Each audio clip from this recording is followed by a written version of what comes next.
So I grew up in all four corners of Soweto. I always knew that I wanted to be an artist from a young age. When I was young, my dad would also buy me like watercolor paints and color pencils and stuff to draw and make art, and also clay to model and make sculptures. When I was a kid, I didn't know I was gonna make art like this. The site that's known as Constitutional Hill now used to be the Fort prison, and my father was imprisoned there at the number 4 prison, and he would tell me stories about his experiences when he was there.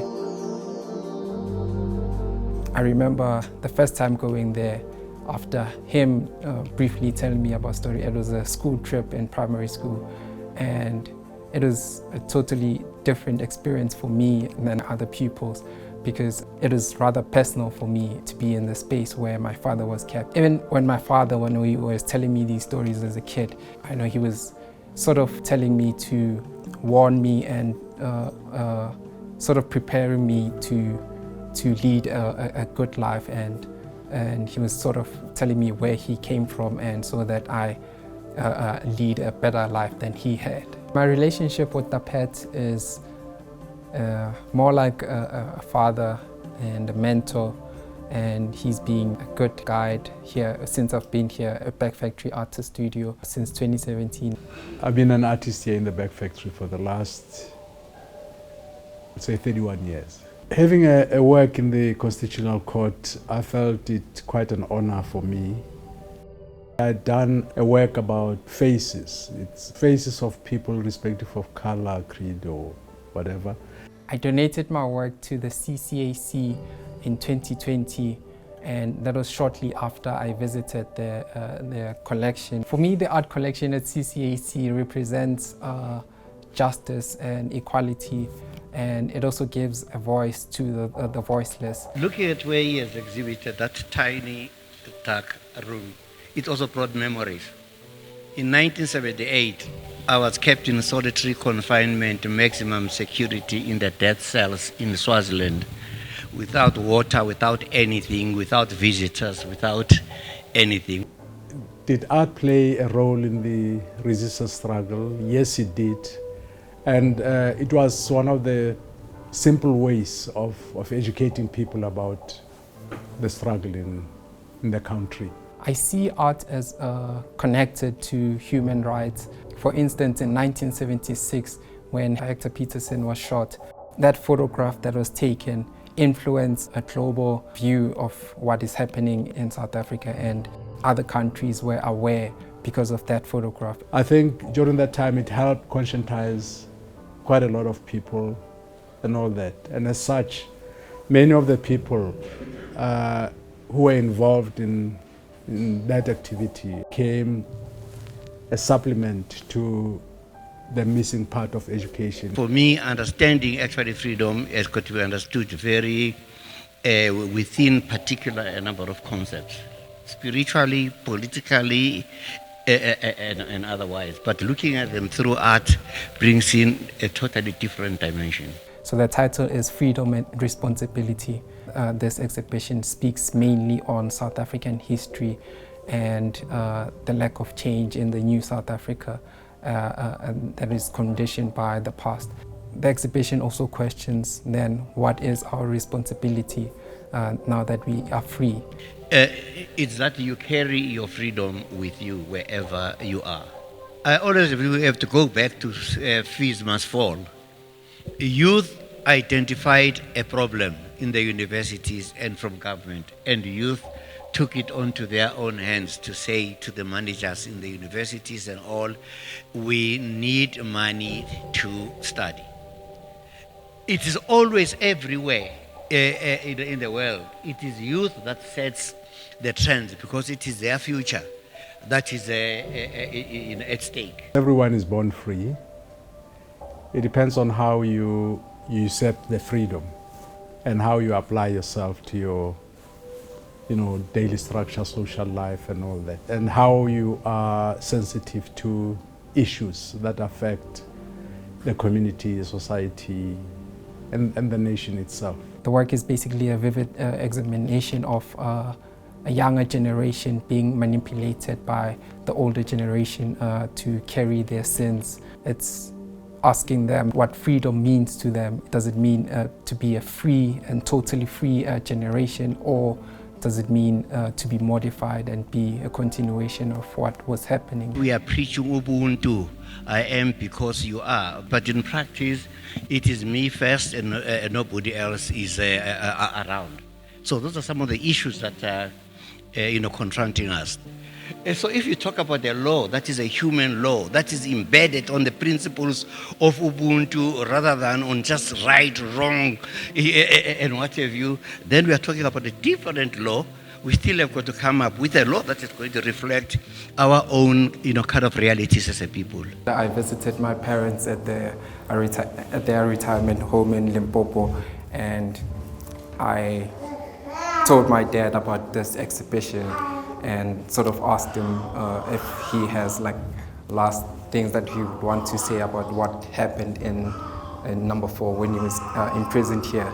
And he said he doesn't remember anything now. What he did mention is that they were treated like dogs. The title for this work is Mkoho. Mkoho is a township term for a dog that doesn't bite. Similarly, like this sculpture, when you walk in, you think it's Umkoho, and you think he's being held hostage and you want to save it, but then as you walk around, he's carrying a gun. I was also commenting on how our elders or our governing system, we think it should be working in our favor, but then we keep walking towards it and trying to save it by voting for it, but then it actually ends up shooting us. When I saw that guy sitting down there that he had in there, I could just actually imagine, myself. And so there are all of these emotions that he is actually speaking about these spaces where these things happen, because they move from these spaces, but the real prison gets created inside where you start fighting it out of your own system. It's got a certain funny political twist in his work, and he's dealing with the daily political matters that are happening in the country. In my work, I basically work around the themes of exploitation and oppression and servitude, and I use animals as a metaphor for the exploitation of the human body, and I use mostly exploited animals. But in my work, I also hide who's truly in power, and I don't make it obvious that this is the offender or the victim. I have 3 bodies of work that speaks of exploitation of the human body in relationships, which is the Bull and the Bear series. Inkunzi Nkabi is a hitman, and this term is also mostly used in the Zulu culture, the taxi ranks as well. But then in that, they use it not to refer to a hitman. It can be my brother or my homie or something like that. Nkabi is a bull. So Inkunzi Nkabi is a bull of a hitman. They could be victims of each other, but the Inkunzi Nkabi could be a hitman and be the offender of this hyena. I divided this canvas into different panels, and the 4 panels at the bottom are different histories in each panel. So this is early history, colonial history, apartheid history, and post-apartheid. And there's a bull which symbolizes the South African people, which could be exploited and faced oppression and what have you.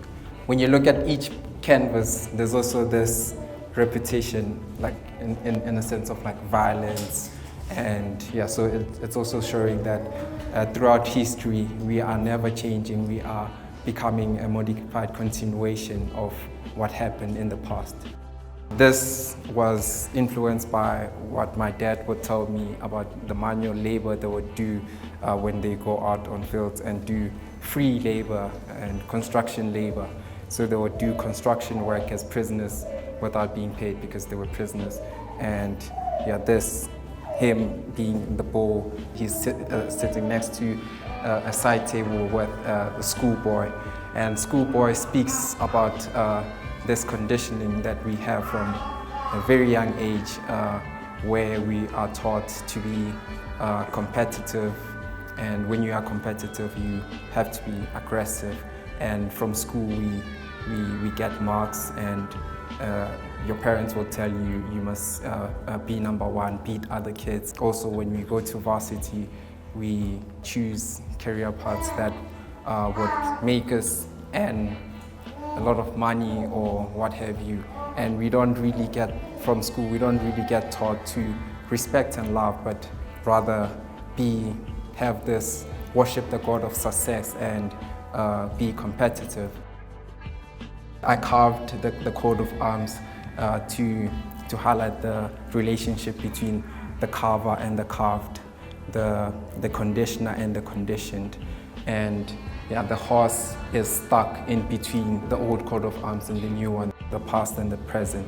So it's not free, it's being stuck in between the conditioning of the past and moving to the present. My dad would mention that when he was released from prison, he would be physically free, but then psychologically he would still be imprisoned by the traumas and the scars caused by the space. That's where I feel I am as a young person, that we are mostly psychologically imprisoned, hence the high rate of anxieties and psychological conditions we face in today's time. So the intergenerational discussion, does actually help. I want my work to have longevity and to last generation and generation to come. And I want to create a relationship between the work and the viewer. I wanted to make my drawings come to life, so that gave birth to my sculptures.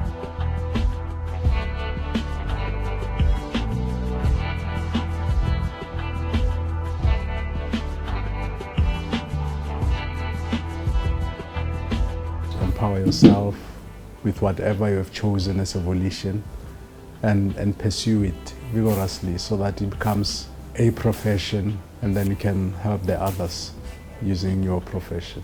My dad would say, "Ufuze mina," which means like be like me when you grow up. And in that, even his mistakes, that means I should be a modified continuation of what he was, and even if it's bad or positive. I think the youth should look within themselves and focus on changing on themselves, but they're not looking within and helping themselves and healing first before they get outward help. We want to change things in society, but we forget that we are a society, and by changing ourselves, we are contributing in changing society. I hope that my work, when people look at it, it gives them some sort of pressure to be responsible.